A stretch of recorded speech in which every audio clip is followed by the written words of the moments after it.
ശങ്കുട്ടിദാസ്, ഇപ്പോ കോട്ടയം മെഡിക്കൽ കോളേജുമായി ബന്ധപ്പെട്ട അപകടമുണ്ടാകുന്ന സമയത്ത് ബിന്ദു എന്ന വീട്ടമ്മ അവരുടെ കുടുംബ സാഹചര്യങ്ങൾ എത്രത്തോളം പരിമിതമായ സാഹചര്യങ്ങളും സാമ്പത്തികാവസ്ഥയുമാണ് അവർക്കുള്ളത് എന്നതടക്കമുള്ള കാര്യങ്ങൾ, ആ ചിത്രം കൂടി നമ്മുടെ വളരെ പ്രിവിലേജ്ഡ് ആയിട്ടുള്ള മനുഷ്യന്മാരുടെ മുന്നിലേക്ക് വരികയാണ്.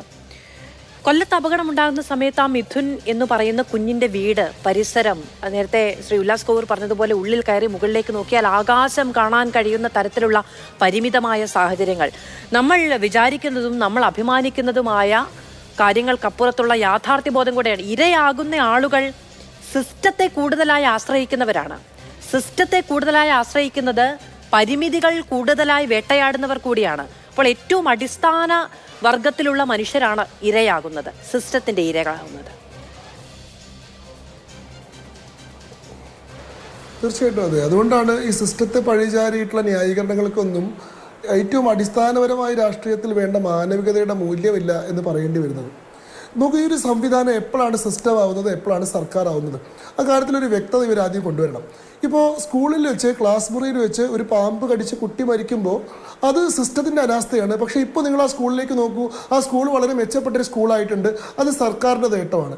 കഴിഞ്ഞ ദിവസം വരെ കേരളം ലോകത്തിന് മുന്നിൽ പ്രദർശിപ്പിക്കുന്ന ഉന്നത നിലവാരത്തിലുള്ള, ലോക നിലവാരത്തിലുള്ള സർക്കാർ സ്കൂളുകളുടെ ഒന്നായിരുന്നു തേവലക്കര ബോയ്സ് സ്കൂൾ. ഇന്ന് ആ സ്കൂളിൽ ഒരു അപകടം ഉണ്ടായപ്പോൾ ആ അപകടം സിസ്റ്റത്തിൻ്റെ അപകടമായി. അതായത് നേട്ടങ്ങൾ മുഴുവൻ അവകാശപ്പെടുന്ന ഒരു സർക്കാർ ഇവിടെയുണ്ട്, കോട്ടങ്ങൾ മുഴുവൻ സിസ്റ്റത്തിൻ്റെതാവുന്നു എന്നുള്ളതാണ്. ഇത് തീർത്തും വഞ്ചനാപരമായിട്ടുള്ളൊരു നിലപാടാണ്. ഏറ്റവും ചുരുങ്ങിയത് ഈ സിസ്റ്റത്തിനെതിരെയുള്ള വിമർശനത്തിലെങ്കിലും നിങ്ങൾക്ക് ആത്മാർത്ഥത വേണം. നിങ്ങൾ ആ സിസ്റ്റത്തെ 100% തുറന്ന് എതിർക്കാൻ തയ്യാറാവണം. അതിനിടയിൽ പോലും നിങ്ങളെ ന്യായീകരിച്ചുകൊണ്ടിരിക്കുക ചെയ്യുന്നത്. ഇത് സിസ്റ്റത്തിൻ്റെ പിശകാണെങ്കിൽ എന്തിനാണ് മന്ത്രി ചിഞ്ചുറാണി ആ കുട്ടിയെ പഴി പറയുന്നത്? അധ്യാപകരുടെ കുഴപ്പമല്ല, അധികൃതരുടെ കുഴപ്പമല്ല, സഹപാഠികൾ പറഞ്ഞതുപോലും കേൾക്കാതെ അവിടേക്ക് വലിഞ്ഞു കയറിയിട്ടാണ് ആ മരണം വിളിച്ചു വരുത്തിയത്. വലിഞ്ഞു കയറി എന്നാണ് മന്ത്രി ഉപയോഗിച്ചിട്ടുള്ള ശബ്ദം. എന്തിനാണ് നിങ്ങൾ ഇതൊരു സിസ്റ്റത്തിൻ്റെ പിശകാണെങ്കിൽ ആ കുട്ടിയെ പഴിക്കാതെ നിൽക്കുന്നത് എന്തിനാണ്? ഇന്ന് വിദ്യാഭ്യാസ മന്ത്രിയായിട്ടുള്ള ശിവൻകുട്ടി മാധ്യമങ്ങളോട് സംസാരിച്ച് നിങ്ങൾ കേൾക്കണം. ആ കുട്ടിയുടെ കുടുംബത്തിന് പോക്കറ്റ് മണി കൊടുത്തു എന്നാണ് അദ്ദേഹം ശബ്ദമാക്കിയത്. അതായത് ഈ പ്രശ്നത്തിനെതിരെ നടക്കുന്ന സമരങ്ങളെ, വിമർശനങ്ങളെ പരിഹസിക്കുകയാണ് അദ്ദേഹം ചെയ്യുന്നത്. സിസ്റ്റത്തിൻ്റെതാണ് പ്രശ്നമെങ്കിൽ ആ വിമർശനത്തോട്, ആ സമരത്തിനോട് CPM എന്താ പ്രശ്നം? ഇത്തരത്തിൽ വികലമായിട്ടുള്ള തെറ്റായിട്ടുള്ള സിസ്റ്റത്തിനെതിരെയുള്ള സമരങ്ങളെ പ്രോത്സാഹിപ്പിക്കുകയല്ലേ ഇവർ വേണ്ടത്? പക്ഷെ മന്ത്രി പറയുന്നത് ഈ സമരക്കാർ 1 രൂപയുടെ ഉപകാരം പോലും ഈ കുടുംബത്തിന് ചെയ്യുന്നില്ല. ഞങ്ങൾ ആ ഡിപ്പാർട്ട്മെൻറ്റ് 5 ലക്ഷം കൊടുത്തു, ഈ ഡിപ്പാർട്ട്മെൻറ്റ് 10 ലക്ഷം കൊടുത്തു, ഇനി ഒരു 3 ലക്ഷം രൂപ പോക്കറ്റ് മണി കൊടുക്കുന്നുണ്ട്. ഈ സമരം ചെയ്യുന്ന ആരെങ്കിലും 1 ഉറുപ്പിയെങ്കിലും കൊടുത്തിട്ടുണ്ടോ? അപ്പോൾ പണം കൊടുക്കാനുള്ള ശേഷിയാണോ ഒരു വിഷയത്തോട് എടുക്കുന്ന സമീപനത്തിൻ്റെ ഒരു മാനദണ്ഡം എന്ന് പറയുന്നത്? നിങ്ങൾക്ക് കൂടുതൽ പൈസയുള്ള ആളുകൾക്ക് കൂടുതൽ പൈസ കൊടുത്തു കഴിഞ്ഞാൽ എല്ലാ പ്രതിഷേധങ്ങളും ഇല്ലാതാക്കാൻ സാധിക്കുന്ന ഒരു വ്യവസ്ഥയാണ് ഇവിടെ നിൽക്കുന്നത്. ഇന്ന് മുഖ്യമന്ത്രിയോട് ഇതിനെപ്പറ്റി ചോദ്യം ചോദിച്ച സമയത്ത് മുഖ്യമന്ത്രി ആ പ്രശ്നത്തെ അഡ്രസ്സ് ചെയ്യാൻ പോലും തയ്യാറായില്ല എന്നുള്ളതാണ്.